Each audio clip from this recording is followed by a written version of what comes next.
The year is 1717. Europe, still finding its footing after the tumultuous religious wars of the 16th and 17th centuries, is discovering a whole new world. Literally. We're talking the Americas, wild, rich, and untamed. It's the age of exploration, colonization, and yes, exploitation. And at the center of it all is this place, the mighty Mississippi.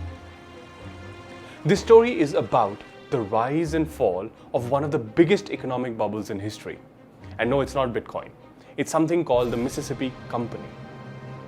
The Mississippi Company was the brainchild of this guy, John Law, a Scottish economist, gambler, murderer, and for our purposes, the guy who convinced France that he could solve their economic problems.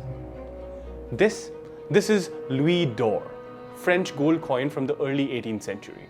It's represented real wealth, backed by gold. But John Law, he had another idea. Paper money. Yep. He believed paper money could stimulate the economy by increasing the money supply without relying on gold or silver. This was radical thinking at the time, and it needed a radical project to prove its worth. Enter the Mississippi Company. Law's idea was simple. He'd take control over France's fledgling economies in the Americas, exploit their resources, and sell shares of his company to the public. Law's plan? It was brilliant, or so it seemed. He was able to convince France's regent, the Duke of Orleans, to back his plan. This is where things started to get crazy. Demand of shares for the Mississippi Company shot up. Everyone from the wealthy elites to everyday workers wanted in. Law's paper money system was working. The economy was booming. But there was one small problem. There was no gold in the vault. The paper money, the shares, all of it was basically worthless. The hype around Mississippi Company was just that, hype. The supposed wealth in Louisiana was largely exaggerated. There were no gold mines, no silver, just swamps, mosquitoes, and harsh living conditions. But as with any bubble, reality eventually catches up. And in 1720, it did. In 1720, the bubble began to deflate. The first pinprick? Shareholders started questioning the company's worth. Much like modern investors reading quarterly reports, shareholders in the 18th century began probing the returns from the American colonies. The questions started pouring in. Where is the promised gold and silver? Why are the shiploads from America not filled with treasure? Then came the second event. A letter from Louisiana arrived in France, revealing the harsh realities of the colony. The colonies were far from the El Dorado that they were made out to be. The letter was a wake-up call, pulling back the curtain on Law's grand illusion. The promised land of wealth were merely a swampland fraught with difficulties. The third event was a fatal blow. Shareholders, now aware of the deceit, demanded gold and silver for their shares. The French treasury, supposed to back the paper money, couldn't meet its demands. It was revealed that there wasn't enough gold or silver. The Mississippi Company, built on the belief of unlimited wealth, was laid bare. The realization of this illusion triggered a domino effect. Faith in the company waned. Share prices collapsed.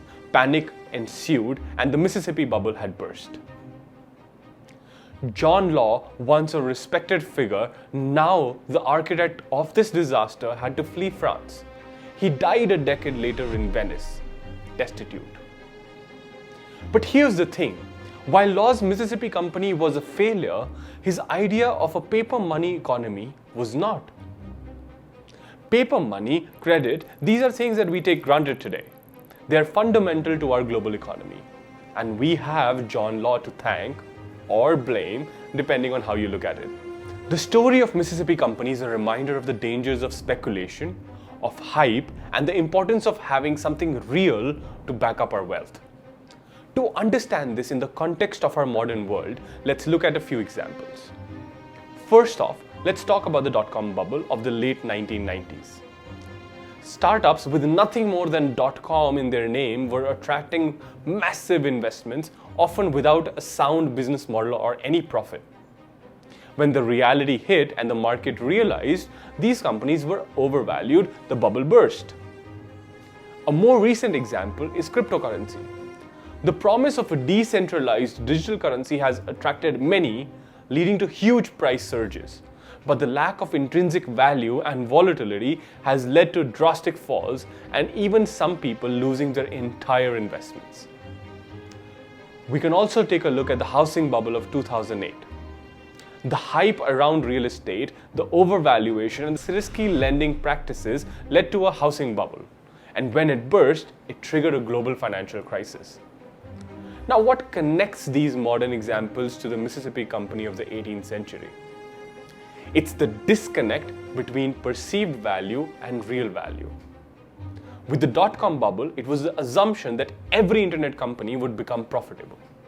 With cryptocurrency, it's the belief that digital coins will become universally accepted and stable.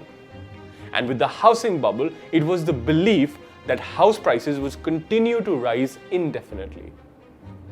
In each case, and in the case of Mississippi Company, there was an over-reliance on speculation and hype, and a lack of tangible, sustainable value.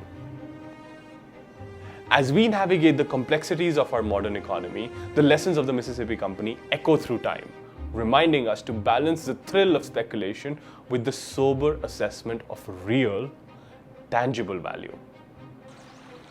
As for the Mississippi, well, it's still there, still flowing, still mighty, a silent witness to one of the greatest economic bubbles in history. So, the next time you think about investing in something because everyone else is, remember the Mississippi Company, remember John Law, and remember that all that glitters is not gold. Here's Arshmeet Singh signing off.